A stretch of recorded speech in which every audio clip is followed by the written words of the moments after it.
Hi, I'm Benita Nathan Sussman. I'm Vice President of Kulanu, an organization that deals with returning, emerging, and isolated Jewish populations around the world. Returning populations are populations that claim to have Jewish origin. Isolated Jewish communities are small communities around the world that need Jewish services and help to flourish. And emerging Jewish populations are those that have claimed different origins and found Judaism to be the true faith. Today we have a wonderful guest. Her name is Marina da Costa. But first I'd like to thank Harriet Bograd, President of Kulanu, the Board of Kulanu, and two very special people that helped make the Google Hangout happen tonight, and that is Wathira and Katie. Welcome to New York, Marina. Thank you very much. Please tell us something about yourself. I am Marina da Costa, descendant of Baruch da Costa, the first cantor of Jodensavanna. I will tell you a little bit more about my beautiful country, Suriname, and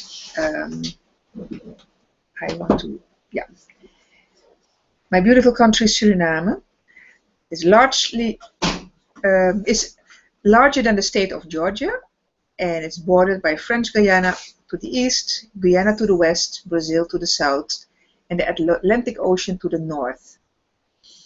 There are living approximately 560,000 people, most of whom lived on the country's north coast, where the capital, Paramaribo, is settled. Independence from the Netherlands was granted in 1975. The population includes Hindustani, Creole, Javanese, Maroons, Amerindian, Chinese, White, and others. More than 20 languages are spoken in Suriname. Dutch is still the official language, and English is widely spoken.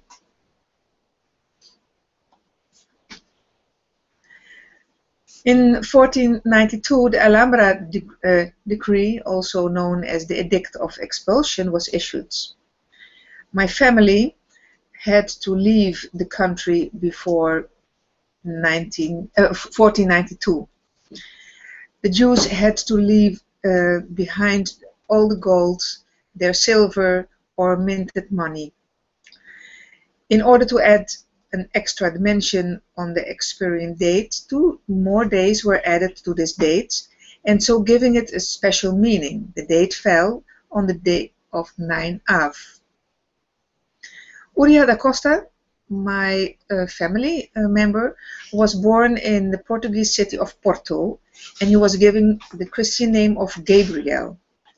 His parents were Bento da Costa Brandao and Branca Denis, and were descended from generations of Maroons. Uriel had 4 brothers and 1 sister. Miguel, later Mordechai, João, later Joseph, Maria, who stayed in Portugal, Jeronimo Aaron, and Jacob Abraham, and that is, we came from the root of Abraham. Father da Costa was a merchant and traded in particular port, cotton, and Brazilian sugar. A meticulous research of the Torah and Haftarah, Old Testament, brought him back to Judaism. In March 1614, Gabriel, his mother, wife, brothers, and sister-in-law fled to Amsterdam. Uriel was the teacher of Baruch Spinoza, you can see it on the picture now, and his brother Joseph was a member of the College of Parnassim.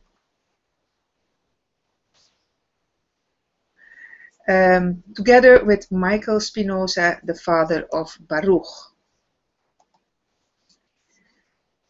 Uriel's eldest brother Abraham had 3 sons, Isaac, Joseph, and Baruch. Baruch went to Brazil, who was at that time a colony of the Netherlands.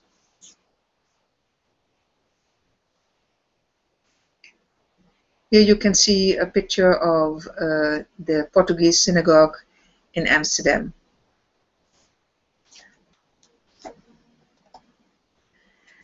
Here you see Recife, Mauritsstad.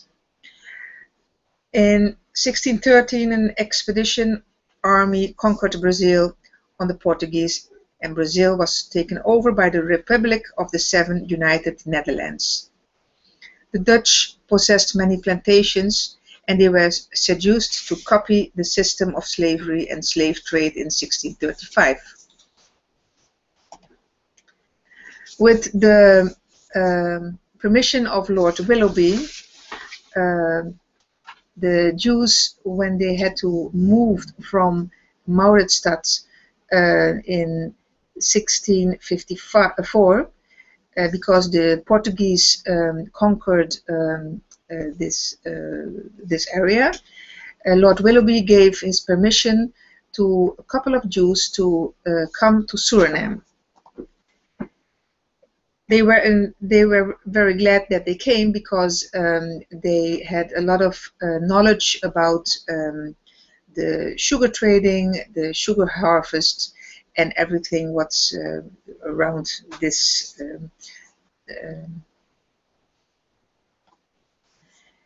They settled at Cassipora, and my family, 5 generations of my family, are buried here.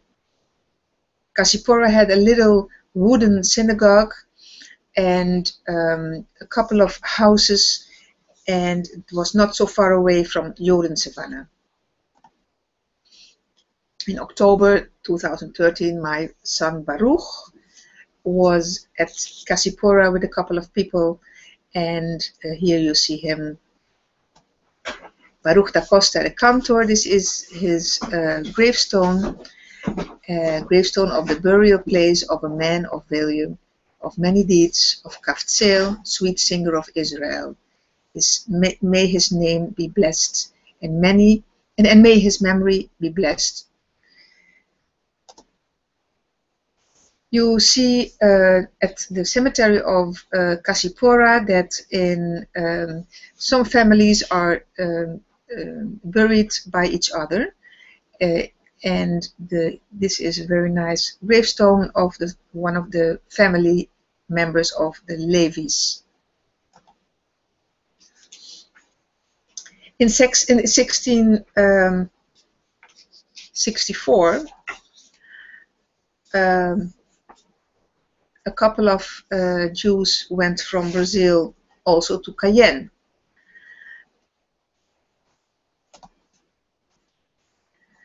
Later, this group came to Suriname after the French conquered French Guyana, Cayenne, and they settled down at Joden Savannah, which was not so far away from Cassipora.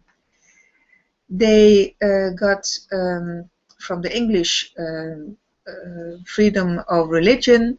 They were allowed to build their own synagogues, and they had their own militia also. So you can see it, and they had also their own freedom of speech. They had their own civil courts.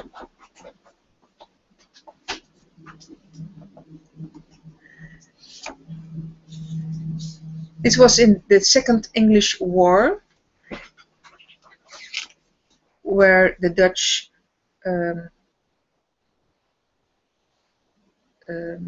made a lot of ships,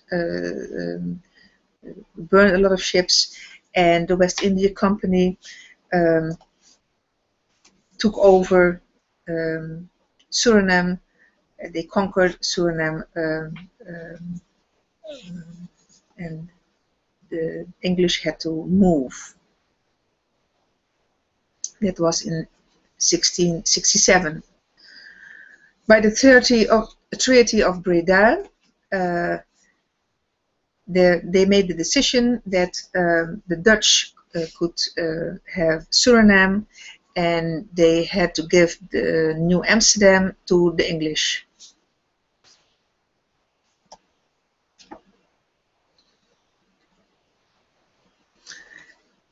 Joden Savannah was a wealthy little village.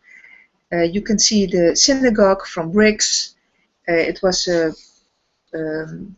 made in 1685, 10 years before the synagogue in Amsterdam was built. And the synagogue was a Filsau community of the community of Amsterdam. The plantations were extremely prosperous till approximately 1715, and Joden Savannah was a beautiful place. After 1750, the plantation area slowly declined. You could find there also 2 medical wells.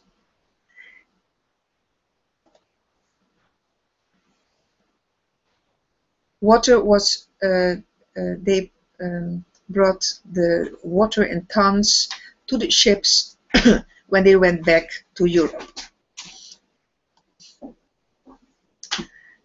Nowadays, the synagogue is a ruin, well kept, and is on the tentative list of the heritage site of the UN.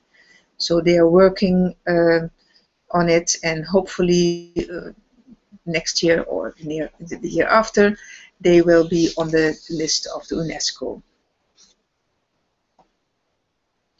Here you can see the stones that they brought in, stones, but sometimes they had to stop to wait for another ship to bring more stones. This is the maquette of Baracha Shalom at Joden Savannah. Joden Savannah was called Jerusalem on the river. It must be a beautiful place. There was also at Joden Savannah a cemetery called Bet Chaim. When my mother found out that when you put flour on the gravestones and you are going with your hands over the gravestones, you can read very clear the texts. You have also a cemetery of the freeman slaves. Abraham Garcia Wijngaarden was the grandson of a plantation owner called De La Parra, and a woman who was in slavery, and he was a very bright person, a very important person for the community.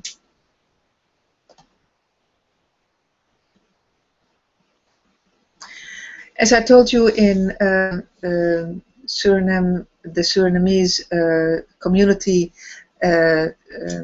collect money to establish a Jewish community in New Amsterdam, New York now, and this is a plaque remembering of that pioneers who once laid the foundations of American Jewry. This is the connection between New York and Suriname. Here you can see Suriname, a beautiful country with the palace and old buildings, and the capital is called Paramaribo. And we have on one side we have a very big mosque, and we are very good friends with our neighbors. They come sometimes over to drink a cola with us, and we go over to their mosque to talk with them and to celebrate some things together. In 1968, there was a fundraise, so Joden was conservate, not renovate, was conservate by the foundation of Joden. My mother is one of the co-founders of this foundation. Jerusalem on the river, now. In 1712, they built Neve Shalom in Paramaribo. While Joden was the center of the Jewish community, a part of the Jews lived close to Suriname, to Paramaribo. In that period, the Ashkenazim, about 50%, came from Poland and Russia. So Neve Shalom was built, and the Portuguese and the Ashkenazim had together their services. Internal disputes were the cause of a separation among both groups. The building has a very, very good acoustic that makes the Chazan on the Teba clearly understandable without raising his voice. The floor of both synagogues is covered with white savannah sand. The explanation for this is that the sand would remind them on the tabernacle in the wilderness, of which the floor consists of sand. Another explanation is that during the Inquisition the sand would serve to muffle the sounds of footsteps on the wooden floor. Moreover, it was safe when a burning candle fell out of a candelier. An important part of the interior is made of massive mahogany. There are 500 seats in our building.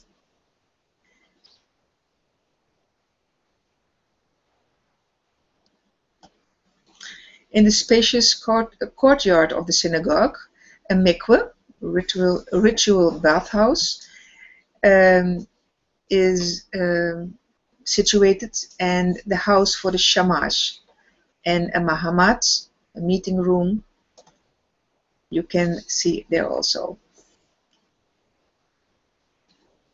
Our synagogue and the mosque stand side by side, and I think we are an example for the world.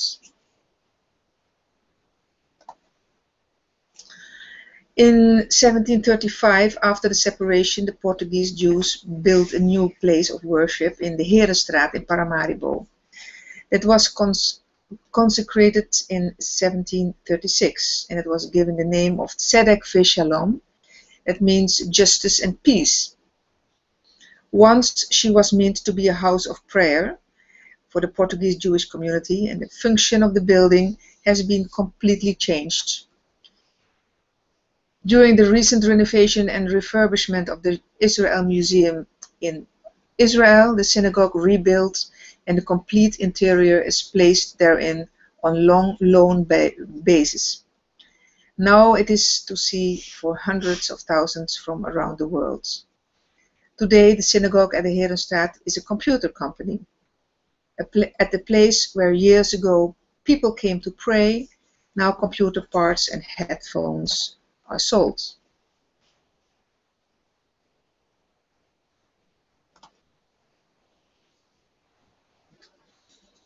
We are a small and isolated community in South America that tries to survive modestly.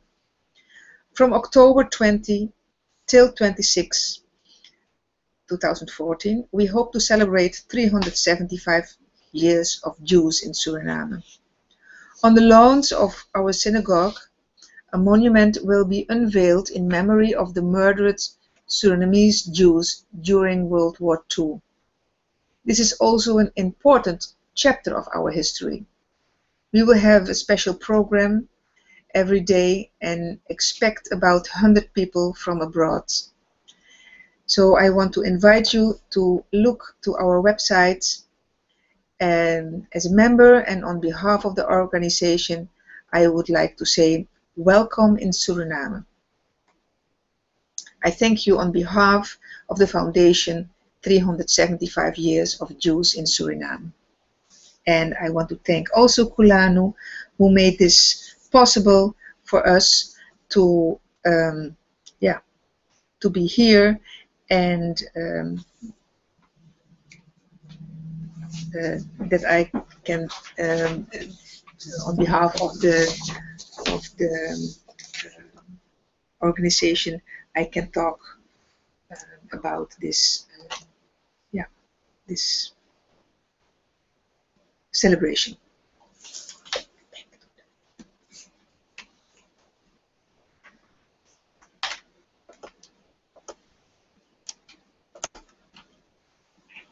Thank you very much.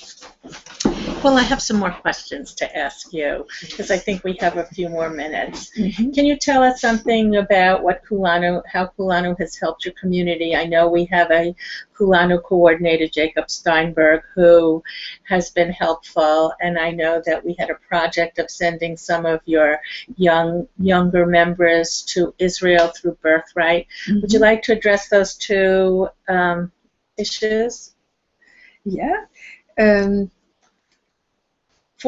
years ago, a group of youngsters of our community had the opportunity to go with 15 youngsters to Israel.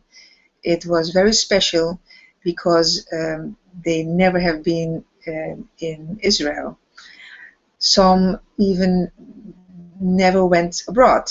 So it was a special and a very deep spiritual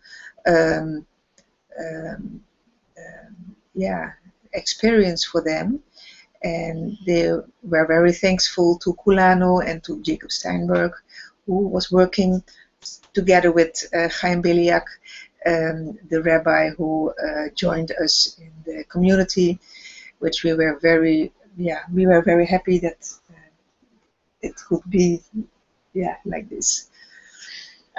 Would you also like to tell us about the contents of the 375th commemoration that you're planning? I know you'd like people to come from all over the world and fill up Suriname at that point. I know it's going to be the last week in October, from October 20th to October 26th, but we had been discussing some of the plans that you need, that you're planning, especially the Holocaust Memorial. Would you like to talk about that? Yes, we collect white stones, big stones. A member of our community, we are very thankful to him, Mr. Van Aalen. He gave us the opportunity to pick up stones at his place.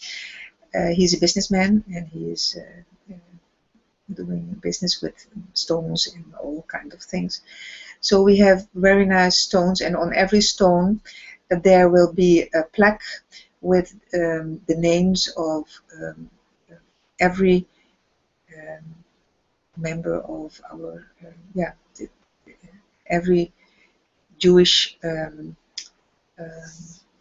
member of our community that was killed during the Holocaust. And we hope we have funds enough to fill the whole week, but hopefully my coming to New York is also a little bit to raise some funds for this celebration.